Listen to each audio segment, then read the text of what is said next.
The rain had draped itself over the night like a heavy curtain. The rhythmic tapping of droplets against the cobblestones echoed in Edgar's ears like the distant beat of a war drum. The flickering streetlights struggled to stay alive in the downpour, scattering erratic pulses of light that stretched Edgar's shadow across the walls in long, distorted forms. The pain in his shoulder throbbed like a volcano simmering beneath the skin, ready to erupt with every movement. But Edgar's mind was far too occupied to care about pain. Freeman's photograph, a face that shouldn't have been in that cold, blood-soaked warehouse. A face that had no business being in a room that stank of death. Edgar stepped under a building's overhang and unfolded the photograph in his hands. The sheet had grown heavy from the rain, the ink slightly runny, yet the man in the picture remained unmistakable. Sharp cheekbones, hollow eyes, that sinister curl at the corners of his lips. What were you doing there? As though the photograph might answer. A siren wailed in the distance, then cut off abruptly. It felt as if the entire city had paused to listen. Then a metallic sound snapped Edgar's tense shoulder muscles into stone. A dry clang, followed by the faint rattle of a lid. The trash container behind him was moving. Edgar drew his gun instantly. His injured shoulder burned so sharply he lost his breath for a second. But his trigger hand did not tremble. The rattling came again, clearer this time. Something inside was pushing upward, slowly, hesitantly, as though someone were trying to climb out but lacked the courage. Edgar took a few careful steps toward the container. The winds moaned down the alley, stopped altogether. It was as if the entire atmosphere had been sucked toward that container. The lid rose, millimeter by millimeter. Edgar tightened his finger on the trigger. When the lid fully opened, a pocket of pure darkness stared back at him. Pitch black, silent, empty, until he heard it. A whisper, thin, dry, like a final breath scraping out of a dying throat. Blackwood. It said his surname. Edgar froze for half a heartbeat. He stepped back, gun still trained on the darkness. The rain no longer felt cold. It felt icy. The shadows stretching down the alley seemed to lean toward him. The darkness filling the street was normal darkness now. The lamps hadn't exploded. Just rain-heavy wiring and old bulbs giving up the fight. This part of the city was always like this at night. Foggy, wet, and soaked with the scent of crime. Edgar stood ready, gun extended, eyes scanning for the man he knew was there. The black-tie man.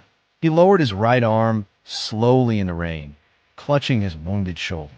The blow Edgar had landed earlier clearly weakened him. His breathing was uneven, but he was still dangerous, still maintaining that chilling composure. The photograph. I know who has it now. The black-tie man tilted his head slightly. No esmalte, no surprise, just analysis. You want to talk? Or do you? The man didn't wait. He lunged through the rain-soaked pavement, water splashing under his shoes. Edgar fired, but the sudden charge ruined his aim. The bullet struck a metal cable box on the wall behind the man. The black-tie man passed close enough to slash Edgar's injured shoulder. Edgar didn't drop the gun, but pain flared white behind his eyes. A punch came next. Edgar dodged. The fist smashed into the wall beside him, cracking the stone. He stepped back, gathering his balance. The man attacked again. This time Edgar was ready. He caught the man's momentum, not by the shoulder, but by the waist. The rain-slick ground betrayed the man's footing. Edgar drove his knee into the man's ribs and forced him down hard. A wet, heavy thud echoed in the alley. But the moment he hit the ground, the man drew a knife. He kept it hidden. His hands were fast. The blade flashed toward Edgar's face. Edgar grabbed the man's wrist by instinct. The wrist felt like iron. Both of them wrestled in the mud-slick stones, breath ragged. And amid the struggle, Edgar realized. This man hates words. He's not someone who breaks by talking, only by force. With his right hand crushing the knife-bearing wrist, Edgar slipped his left hand toward the man's inner jacket pocket. The crate that hit him earlier had cracked a rib. Edgar could feel the man flinch. The moment he staggered, Edgar seized the opening. He twisted the knife out of the man's grip, flipping it so the blade angled back across his hand. Metal rang sharply through the rain. A strained groan escaped the man, the only sound Edgar needed. Edgar drove the knife into the man's right shoulder. Not deep, but enough. The man's arm collapsed, useless. Edgar grabbed him by the lapels and slammed him against the cold concrete wall. Thud! The man's breath expelled in one rough grunt. Edgar had control now. The knife remained in the man's shoulder, blood trailing down to mix with the rain and form a gray-red ribbon along the pavement. Edgar pinned the man's legs with his knee, immobilizing him completely. He didn't shout. Shouting only made men like this quieter. He spoke low, calm, concrete. Who does the photo belong to? The man clenched his teeth. Blood dripped from his chin. At last he rasped. He left you a note. Who? Not so you'd find me, so I'd mislead you. Edgar's breath stilled for a moment. This man was only a diversion. Where's the note? A tilt of the head toward the man's side pocket. Edgar reached in. A waterproof slip, completely dry inside. As Edgar pulled the note free, the man attempted one final desperate move. But Edgar drove an elbow into him and forced him to the ground. The black-tie man went limp. Unconscious, Edgar exhaled slowly. The alley was silent except for the endless rain. He unfolded the note. Inside, a single sentence. The photo you found in the warehouse is not real. The one who wanted you to find it is 2 steps ahead of you. Edgar lifted his eyes. A haze rose through the rain. The alley stretched into darkness. The next clue might be somewhere in this very street. And now he understood. This wasn't a murder case. This was a hunt. But who was the prey? And who was the hunter? That part wasn't clear. Not yet. As the sirens filled the streets with a scream sharp enough to cut through the night, Edgar stepped back from the black-tie man, who lay handcuffed on the ground, groaning in pain. The rain was easing, but its cold was tightening around everything. He took the blood-stained note from the man's collar once more. 317-04-FS. Simple, short, but loaded with dangerous meaning. Edgar frowned. This kind of numbering resembled street codes or file references. F.S. The first thing that came to mind was Freeman S. The initials of Freeman's surname. The moment he thought of it, a metallic taste filled his mouth. This man, the black-tie man, if he was working for Freeman, then the photo being in the warehouse, and that sentence he'd said in the dark, the one watching you, all took on a different meaning. The black-tie man spoke in a strained, low voice. You really don't understand anything, do you, Blackwood? You're chasing the wrong person. Freeman has already stepped behind the shadows. What does that mean? There's a lot I don't understand, but that doesn't stop me from making you talk. No answer came. The man deliberately let his head fall back and chose silence. Edgar cursed under his breath and stood up. The blue lights of the ambulance flickered on the walls like shattered dreams. He shoved the note into his pocket and grabbed his radio. A voice crackled through. Blackwood, the suspect you apprehended has a clean record. Identity information is fake. All data hits a dead end. Edgar's expression froze. The black-tie man was off the books. Officially, he had never existed, which meant Edgar had to dig deeper. 317-04-FS. He quickly left the place. A place he needed to go came to mind. Edgar headed toward the Southbridge Archive Center, the darkest part of the city, where even in the rain, the air smelled of damp stone and forgotten files. At this hour, it was supposed to be closed, but for Edgar Blackwood, doors rarely stayed shut. When he reached the old wooden door, the soles of his boots sank into mud. Behind the windows, the shadows of old files flickered like dying embers. He pushed the door open, and the darkness inside embraced him with the silence of a tomb. On the table lay an old registry book. Beneath the layer of dust, the date stood out. Month 04, Section 3, File 17, or simply 317-04.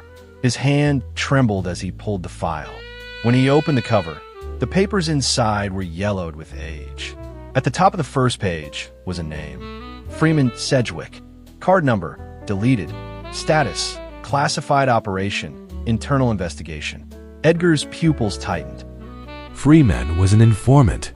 But the red stamp at the bottom of the page froze his blood. Operation failed, agent missing. So he might be alive. That's when a metallic scraping sound came from the back of the archive. Soft, but Edgar's instincts, honed by years of surviving the worst corners of the city, knew it was not the kind of sound that happens when no one is there. He quietly drew his gun. The sound came again, closer this time. The rain outside, mixed with a faint breathing sound cutting through the dimness. Someone was here. As Edgar moved between the shelves, his eyes slowly adapted. His steps were controlled, silent. Even a radio static seemed threatening to disturb the quiet. When he rounded the corner of a shelf, he saw something on the floor. Tracks muddy, fresh. And at the end of those tracks, carved into the back door of the archive with a fingernail, was a sentence. Blackwood, stage 2 begins. Edgar's heart almost stopped. They had spelled his name wrong again, or perhaps they had done it intentionally. The black tie man's words echoed in his mind. The photo wasn't his.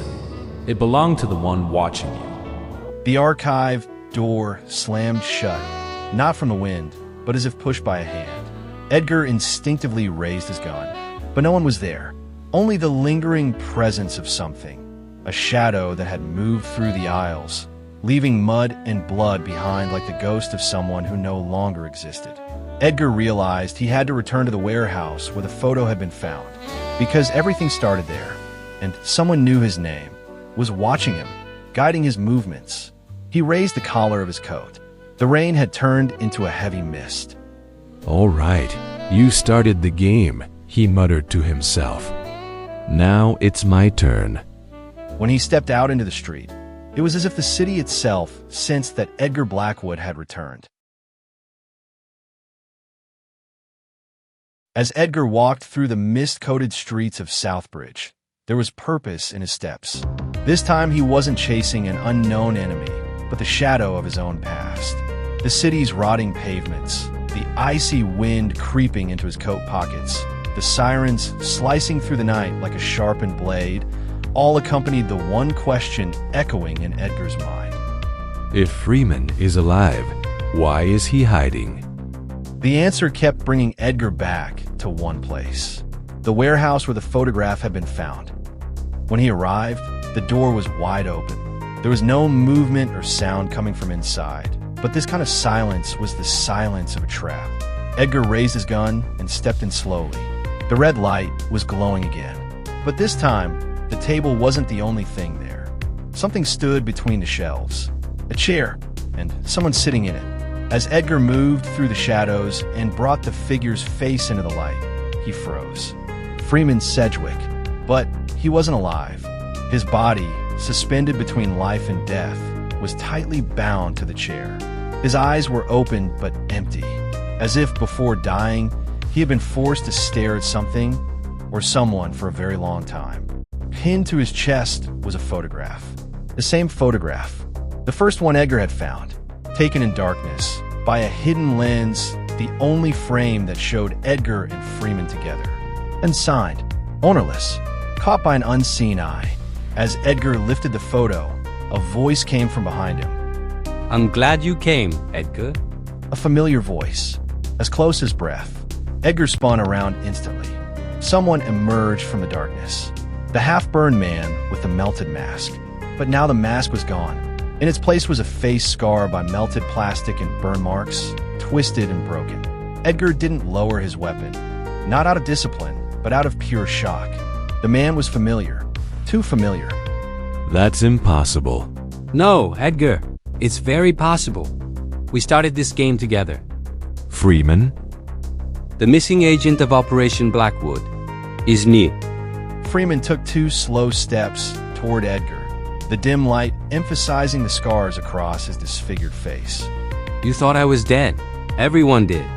That was the point. Edgar's voice was sharp and strained. That body in the chair, wasn't it you? You used a corpse as bait? That's what the people hunting me were meant to think. It isn't a corpse, it's a decoy. A setup meant to lure those who believe they killed me.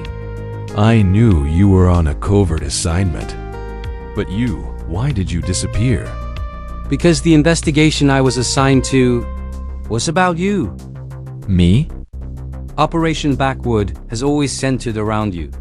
Why? Who am I? Not a target, a key. The only person capable of exposing the mole inside our division.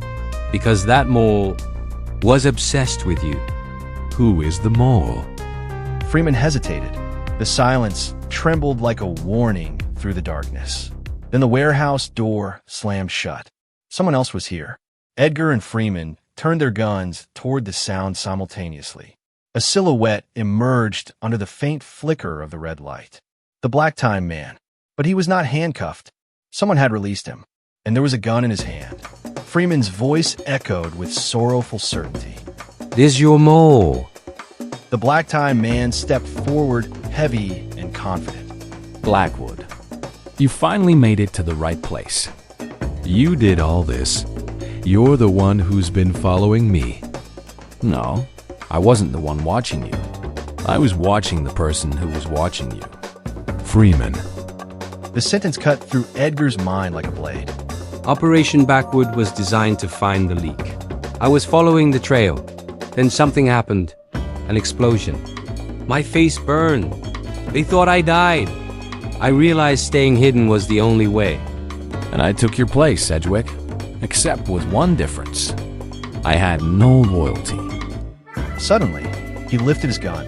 Edgar aimed, ready to fire, but Freeman shoved him aside. The shot rang out. The red light shook violently. The warehouse trembled with the echo. Then hell broke loose. Gunshots shook the warehouse. Edgar rolled to the right. Freeman dove left. The Black Time Man darted between the shelves, firing rapidly from every angle. Edgar took cover behind a crate. Freeman shouted, He has access to the files. He knows things about you that even you don't know. Like what? Don't you know why you've been protected? Edgar hesitated. A fatal mistake. A bullet tore past his head. This isn't the time. It's exactly the time. Suddenly, the Black Time Man leapt from an upper shelf, lunging at Edgar with a knife. Edgar caught his wrist at the last second and kneed him back. Shelves toppled. Dust rose like a storm. Freeman fired again, hitting the man in the shoulder. But he didn't stop. A brutal close-quarters fight erupted. Edgar and the Black Time Man grappled among the steel frames as Freeman maneuvered desperately around them. The man slammed Edgar's head toward a metal beam. Edgar twisted, seized his arm, and forced it down. Finally, Edgar gained the upper hand. He forced the man onto his knees, pressed the gun to his head. It's over. No, Blackwood. It begins now. He pulled a detonator from his back pocket. Edgar's eyes widened, but Freeman moved like lightning. He lunged. There was a crack, but no explosion. Freeman had ripped the detonator from his hand and smashed it to the ground. The Black Time Man screamed in rage. Freeman's hand trembled, but his eyes were absolute. I'm finished with you. He fired. The man collapsed. A deadly silence swallowed the warehouse. Edgar was breathing hard. He leaned against the table. Freeman slowly approached him. Edgar, there's something you need to know. What is it? Freeman pulled out a worn file from inside his coat. All about Operation Blackwood.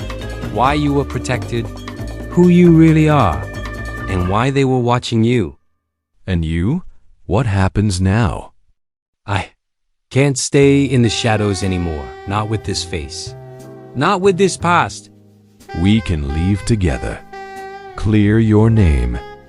No, Edgar. My path ends here, but yours is just beginning. He turned away. The damp night wind swept inside through the broken door. Freeman stepped into the fog. Remember this, there's no one left watching over you now, but there are many who will come for you. And he disappeared. As Edgar stepped out of the warehouse, the city's distant lights flickered inside the fog. He looked down at the file in his hand. The truth, the past, his identity, everything was inside this folder. As he walked toward the city, he whispered to himself, I'm back. And this time, no one's pushing me into the shadows again.